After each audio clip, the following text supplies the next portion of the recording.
నమస్తే, రజనీ గణేష్ ఛానల్ మరో వంటతో మీ ముందుకు. ఈవేళ జున్ను పాలుతోని జున్ను ఎలా చేయాలి అనేది, ఆవు పాలు పంచదారతో కలిపి చేయడం ఎలాగనేది చూపిస్తాను, చూడండి.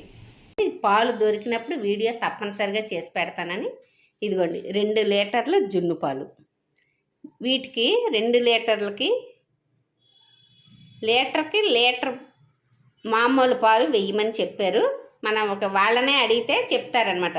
వాళ్ళు పాలు ఇచ్చేటప్పుడు ఆ పాలకి ఎన్ని వేయాలండి అని అడిగితే చెప్తారు.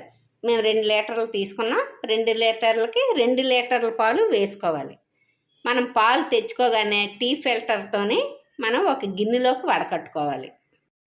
ఇదిగోండి ఇలా వడకట్టుకోవాలి. పాలు చూసారా, పసుపుగా చిక్కగా ఉంటాయన్నమాట.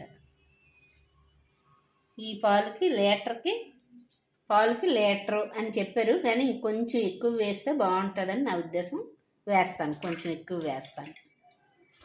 2 పాలు జున్ను పాలు వడకట్టుకోవాలి, మామూలు పాలు కూడా వడకట్టుకోవాలి.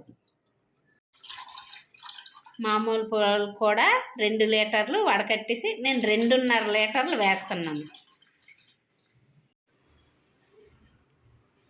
పాలల్లో గడ్డి ఉంటుందని వడకట్టుకోవడం. ఇవ్వండి 2.5 లీటర్లు వేస్తున్నాను. మొదటి పూటవి, అందుకే కాస్త ఎక్కువ పడుతున్నాయి. మొత్తం కలిపి 4.5 లీటర్లు పాలు అయ్యాయి. లీటర్కి పావు సేరు కొంచెం ఎలుతు మీద వేస్తే కరెక్ట్గా సరిపోతాయి. మీకు స్వీట్ తక్కువ అనుకుంటే తగ్గించుకోండి. కానీ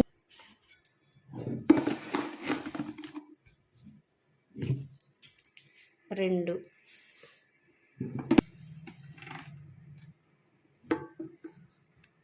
3 మనం కావాలనుకుంటే మళ్ళీ చూసి వేసుకోవచ్చు. ఇది పాలల్లో వేసి కరిగించుకోవాలి. పంచదారని పాలల్లో మిరియాలు, ఇంకా కావాల్సింది మిరియాలు. మనకి స్వీట్ వల్ల కఫం చేస్తుంది, అయినా ఇది మిరియాల గుండ వేసి చేసుకోవాలి.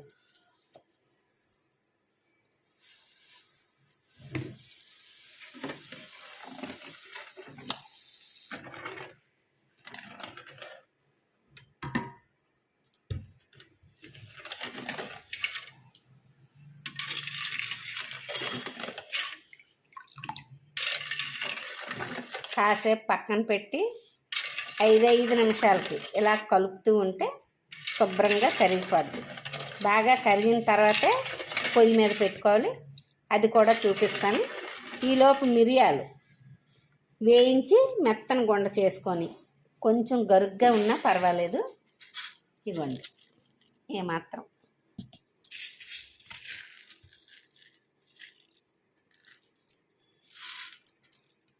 3.5 కదా, అందుకు ఏమాత్రం పడతాయి. అదే లీటర్ పాలు అనుకోండి, ఒక 1/2 స్పూన్ వేసుకుంటే సరిపోద్ది. కొంత ఖచ్చితంగా చెప్పాలంటే 1 లీటర్కి 1/2 స్పూన్ మిరియాలు. ఇలా ఒక 1/2 అవర్ పట్టిందండి. 1/2 అవర్ 1 అవర్ పట్టింది కరగడానికి. మనం అంతా కరిగిన తర్వాత ఇలా ఒకసారి తీస్తే పంచదార లేకుండా వస్తుంది. పంచదార ఉంటే మళ్ళీ కరగదీయండి. అయిపోయిన తర్వాత ఒక్కసారి పంచదార చూసుకోండి, తీపిగా ఉంటే సరిపోద్ది. ఇప్పుడు మనం కుక్కర్లో వండాలి. రైస్ ఎలా వండుతామో అలాగే వండాలి. గిన్నెకి కాస్త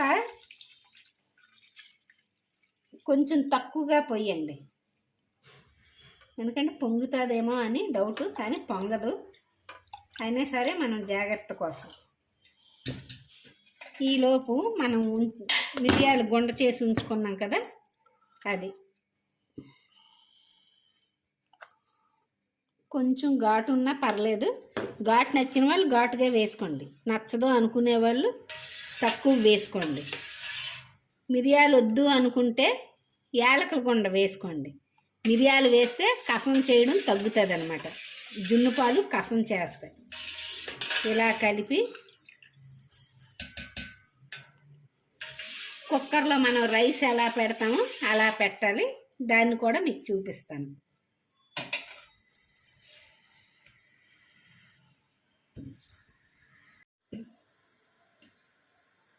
ఇవ్వండి మనం రైస్ ఎలా పెడతామో అడుగు నీళ్ళు వేసి గిన్నెతోని అలాగే ఇది పెట్టియాలి. పెట్టి మూత పెట్టాల్సిన పని లేదు. కుక్కరు గ్యాస్ కట్టు పెట్టి మూత పెట్టాలి.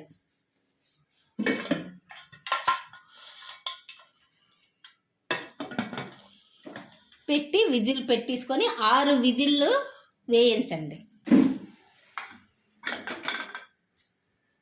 విజిల్స్ అయిపోయి కదండి, బాగా చల్లారనివ్వాలి. మనం చెయ్యాలి పెడితే మనకి కాలకుండా ఉండాలి. ఆ టైంలో ఓపెన్ చేయాలి.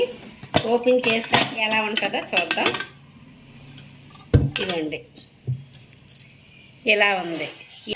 ఈ నల్లగా ఉన్నది మిరియాల గుండ అండి. మనం వేసాం కదా, అది తేలుతుంది, అందుకే ఇలా కనిపిస్తుంది అనమాట. ఎప్పుడైనా సరే జున్ను చల్లగా అయ్యాక తినాలి. వేడివేడిగా ఎవరికి నచ్చితే తినచ్చు, కానీ ఎక్కువ తినలేం. చల్లగా అయిన తర్వాత టేస్ట్ బాగుంటుంది. పూర్తిగా చల్లగా అయిపోయిన తర్వాత ఫ్రిడ్జ్లో పెట్టుకుని మనం 4-5 రోజులు వాడుకోవచ్చు. ఇదే ప్రాసెస్లో బెల్లంతో చేసుకోవచ్చండి. బెల్లం నచ్చిన వాళ్ళు బెల్లం, పంచదార నచ్చేవాళ్ళు పంచదార. బెల్లం అయితే కనుక అన్నీ కలిపి బాగా మనం పంచదార కర్రదీసాం కదా, అలాగే బెల్లాన్ని కూడా కర్రదీయాలి. కర్ర తీసుకున్న తర్వాత ఫిల్టర్తో వడకట్టాలి. మళ్ళీ బెల్లంలో వేసుకుంటారు. కొంచెం చెరుకు తాలూకా తొక్కులు ఉంటాయి కదా, అవి కూడా పక్కకు వచ్చేస్తాయి అన్నమాట. బెల్లం చేస్తే మాత్రం ఖచ్చితంగా ఇదే కొలతలో ఖచ్చితంగా వడకట్టుకోవాలి. ట్రై చేసి చూడండి. లైక్ చేయండి, షేర్ చేయండి, సబ్స్క్రైబ్ చేయండి. Thank you. కామెంట్ చేయండి.